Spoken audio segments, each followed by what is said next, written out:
এবার বেরিয়ে পড়েছি বাইকে করে। একদিন না, মাত্র একবেলার জন্য। গন্তব্য রামপ্রসাদের ভিটে, হালিশহর। আমরা 26শে আগস্ট জন্মাষ্টমীর দিন বেরিয়ে পড়েছিলাম। ছুটির দিন ছিল, কাজেই সকালবেলা খাওয়া দাওয়া করেই স্কুটি করে বেরিয়ে পড়লাম সকলে মিলে। আমাদেরটি বাইক ছিল। তো যেহেতু ওয়েদারটা একটু মেঘলা ছিল, অথচ বৃষ্টি হচ্ছিল না, বেশ ভালোই লাগছিল।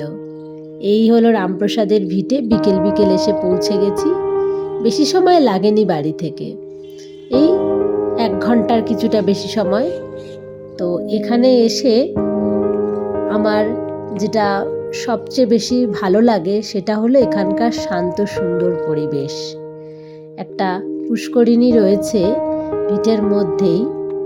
এখানে আগে কিছু কচ্ছপ ছিল, এখন সেই কচ্ছপগুলোতে দেখো এই জলা জায়গার মধ্যে রাখা হয়েছে ওদেরকে।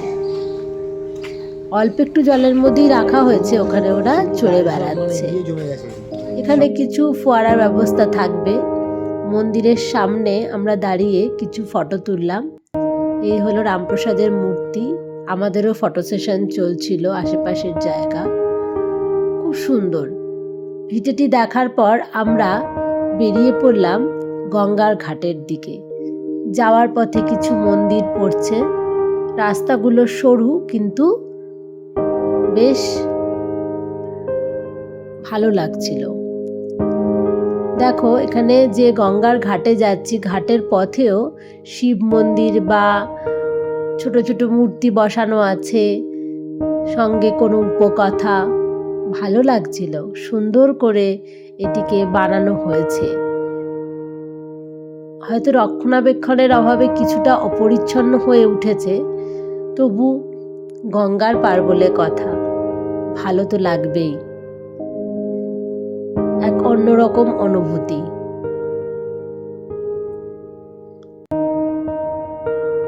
সাধু সন্ততিরা এখানে বসে থাকে, তাদের মধ্যে কেউ কেউ ভিক্ষুক ভিক্ষুণীও বটে।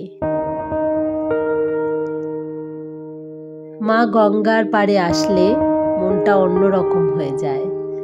একটু মা গঙ্গার আশীর্বাদ না নিলেই নয়। দূরে ভেসেলের পাড় দেখা যাচ্ছে। এখানে বোধহয় পার্ক মতন কিছু ছিল, সবই রক্ষণাবেক্ষণের অভাবে ঠিক মতন করে টেকে না।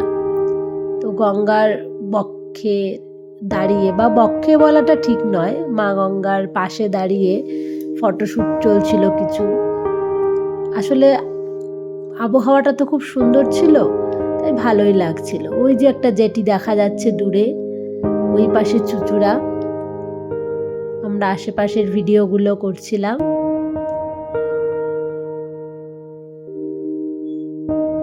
তোমরা যদি কেউ এখনো না এসে থাকো, একবার ঘুরে যেতে পারো। সেখান থেকে বেরিয়ে একটু খিদে পেয়ে গেছিল, তো কাছেই একটা ক্যাফে গুগল ম্যাপে শো করছিল, খুঁজতে খুঁজতে পেয়ে গেলাম। রাস্তা থেকে একটু ভেতরে, কিন্তু খুব সুন্দর ক্যাফেটি। নাম সহজ পাঠ। সহজ পাঠের ছবিগুলো কিন্তু এর দেওয়ালে আঁকা রয়েছে, এবং তার পাশেও একটা সুন্দর জায়গা রয়েছে, বেশ আলো টালো জ্বালানো, ভালোই লাগছিল। হয়তো সন্ধ্যের পর আরো মনোরম লাগে, গঙ্গার পাড়েই। তো সেখানে কিছু চা এবং স্ন্যাক্স খেয়ে আমরা বেরিয়ে পড়লাম ফুচকা গ্রামের উদ্দেশ্যে। যাওয়ার পথে আরো কিছু ঐতিহ্যবাহী জিনিস ছিল, কিছু মন্দির বা কিছু স্থাপত্য, যেগুলোর আমরা নাম পড়তে পারিনি, কিন্তু ভালো লাগছিল। তো প্রথমেই আমরা খুঁজতে খুঁজতে ফুচকা গ্রামে চলে এলাম। গুগল ম্যাপে কিছুটা ভুল রাস্তায় চলে গেলাম, তারপর আবার ফিরে সঠিক জায়গায় গেলাম। দেখলাম ফুচকার দোকানগুলো রেডি হচ্ছে। তো আমরা এই রেডি হওয়ার ফাঁকেই প্রথমটায় চলে যাব অন্য একটি জায়গায়। সেখানে অযোধ্যার রাম মন্দির স্থাপনার পরেই এখানেও একটি রাম মন্দিরের স্থাপন করা হয়েছে। মন্দিরটি নতুন, বেশ পরিষ্কার পরিচ্ছন্ন, আমরা একটু পরে দেখতে পাবো, ওই যে দূরে দেখা যাচ্ছে। এবং ডান দিকে দেখো দক্ষিণেশ্বরের ভবতারিণী মায়ের মন্দিরের আদলে একটি মন্দির রয়েছে এবং এটিও মায়েরই মন্দির। আমরা এগিয়ে যাচ্ছি মন্দিরের দিকে। ডান দিকে যে শুধুমাত্র ইট সিমেন্ট দিয়ে একটা তৈরি করা মন্দির মতন রয়েছে, তার ভেতর শ্রীরামকৃষ্ণের একটি মূর্তি রয়েছে, কিন্তু এটিকে এখনো সুন্দর করে তৈরি করা হয়নি, মন্দিরটিকে সৌন্দর্যায়ন করা হয়নি। তো আমরা মায়ের মন্দিরের ওদিকে যাব, খানিকটা দাঁড়িয়ে বিশ্রাম নিয়ে নেওয়া, মন্দিরে গিয়ে কিছু ছবি টবি তুললাম। দূরে দেখো ওখানেও গঙ্গা দেখা যাচ্ছে, গঙ্গার পাড়ে কিছু চায়ের দোকান রয়েছে। তো সন্ধে হয়ে এলো, আমরা এবার রাম মন্দিরের উদ্দেশ্যে যাব। ওখানে যখন আমরা ঢুকলাম তখন কিন্তু ভজন শুরু হয়ে গেছিল, মানে ভজনটি কেউ গাইছিলেন ওখানে তেমন নয়, চালানো হয়েছিল মাইকে, কিন্তু সন্ধ্যাবেলা তো ভালোই লাগছিল।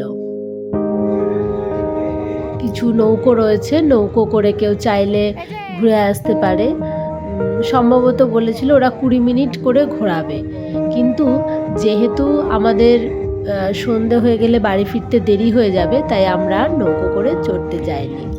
দেখো মন্দিরের ভেতরটা এবার আস্তে আস্তে প্রবেশ করছি, খুব সুন্দর লাগবে।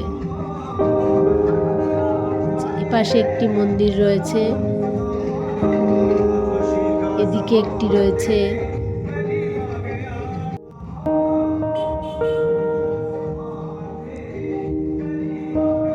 বিভিন্ন দেবতার মূর্তি ভেতরে, যে রাম লক্ষ্মণ সীতা। এপাশে কে রয়েছে বলো তো? মীরাবাই।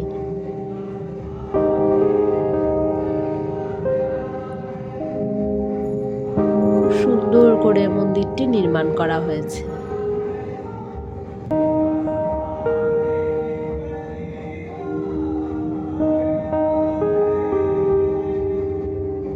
এই মূল মন্দির, এখানে মহাদেব রয়েছেন। সম্ভবত ওদিকে কোনো অনুষ্ঠানের প্রস্তুতি চলছিল। মন্দিরের গায়েও গঙ্গাকে মর্তে নিয়ে আসার যে গল্পটি রয়েছে সেটিকে চিত্রিত করা আছে।